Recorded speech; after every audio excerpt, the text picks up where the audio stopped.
This week's episode of Proper English is brought to you by the pronunciation of contractions and the idiom Bob's your uncle.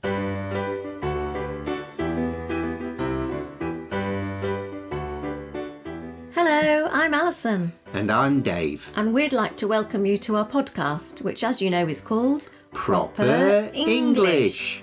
If you're learning English and you want to know how to shorten it will, if you get stuck knowing how to pronounce W-E', if you're puzzled by when to and when not to use contractions, then Proper English is just the thing for you.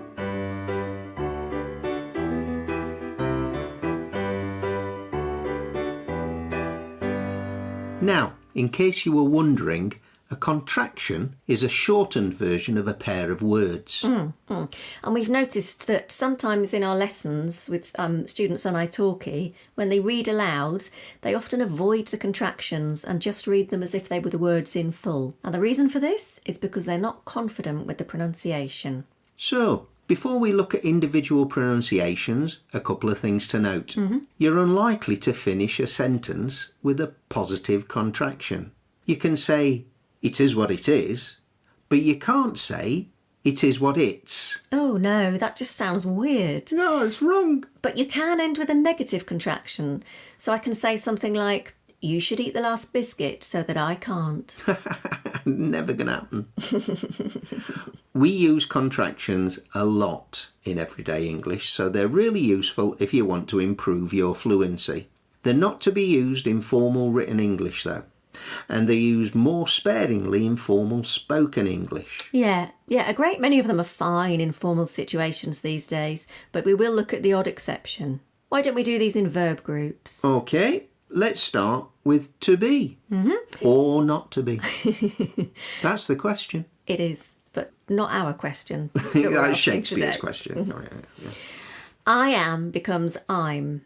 Every podcast we introduce ourselves with, I'm Alison. And I'm Dave. And you are becomes you're. You're the one that I want. From the musical Grease. Olivia Newton-John and John Travolta. There you go. And the pronunciation is the same as your, as in, I want to hold your hand. The Beatles, obviously.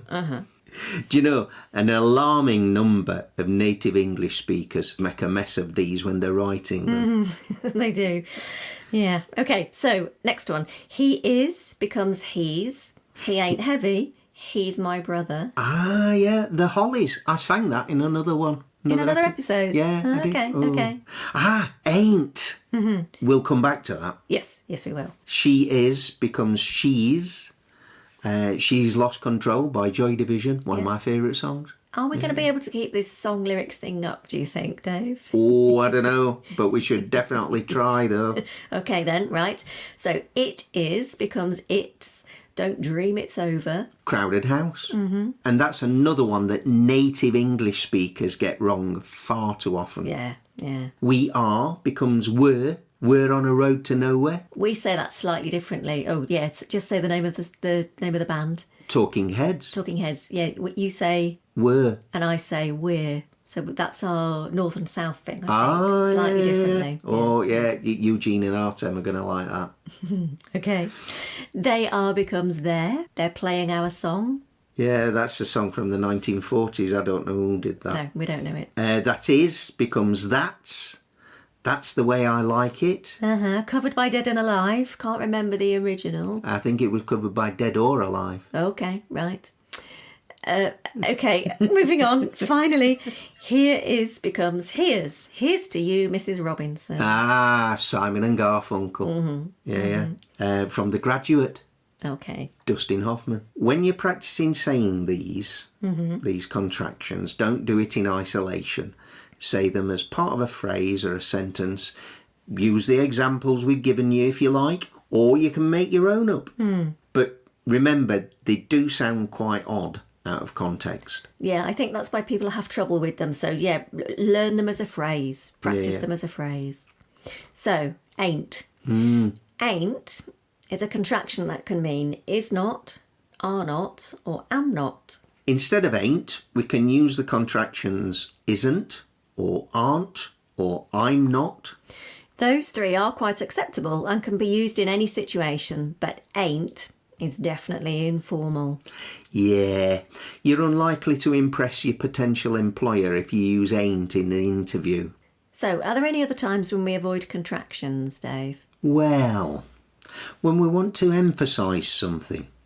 I do not like beetroot. And it's true, I don't. And saying it like that really emphasises my dislike. I do not like beetroot. Or maybe, I will pass my driving test sounds more determined than I'll pass my driving test. Yeah, it's all about the emphasis, isn't it?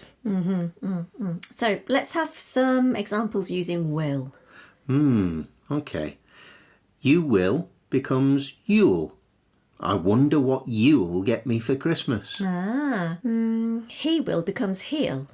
He'll get me something nice, I'm sure. Yeah, and she will becomes she'll.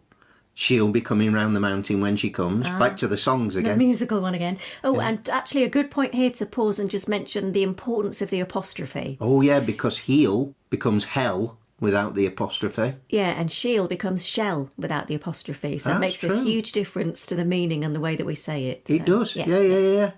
Okay, onwards. It will becomes it'll.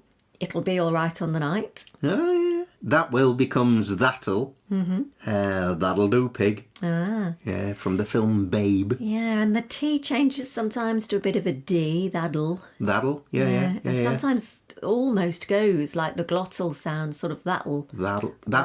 Oh, that'll do. Yeah, that'll do. Yeah. Interesting one, that. And finally, we will becomes will.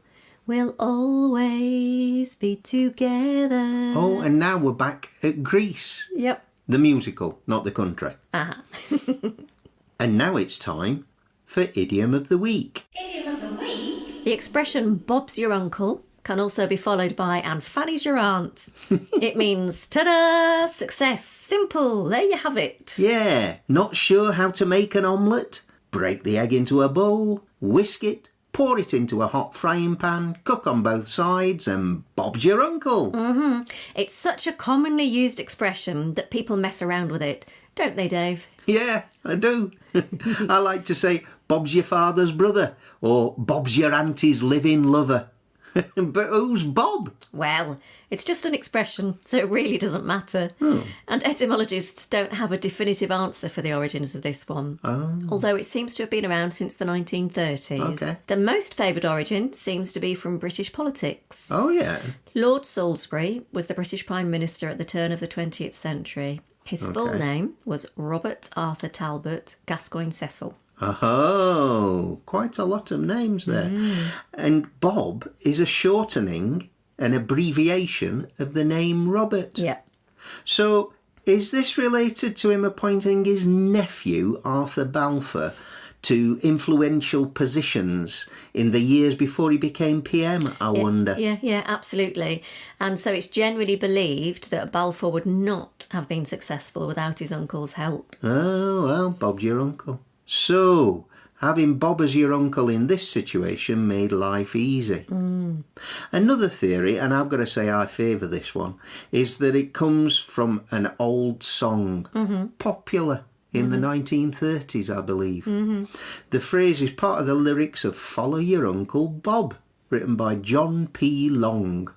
Bob's your uncle, follow your Uncle Bob. He knows what to do. He'll look after you. There you go. That's the one that I fancy. Yeah. Yeah, because I can't see it being anything to do with politics, really. Well, and also from what I've read on the internet, the whole political reference is too early. Actually, it's about 20 years before this became popular as a saying. So yeah, it seems unlikely time-wise. Follow your Uncle Bob seems more appropriate. Yeah, follow your Uncle Bob. And here we are at the end of another episode of Proper English. We hope you've had fun listening in on our conversation. Please tell everyone you know about us. Your friends, your family, anyone who's studying or learning English. And don't forget to like this episode. And leave us a nice review. And subscribe to us on Podbean Or Apple Podcasts. or your favourite podcast app so you never miss an episode. Or you can email us at properenglish Or one word. at sapo.pt if you have any suggestions for future podcasts. And of course, you can join us on Instagram, Facebook, or Twitter, where we frequently answer questions that you have about English grammar. So, until next time, it's goodbye from me. And it's goodbye from me too. And thank you for listening to Proper English!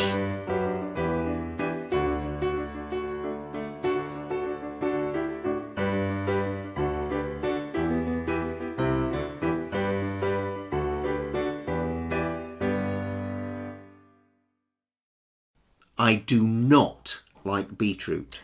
That's true. And that's the sound of our cat trying to get in through the cat flap.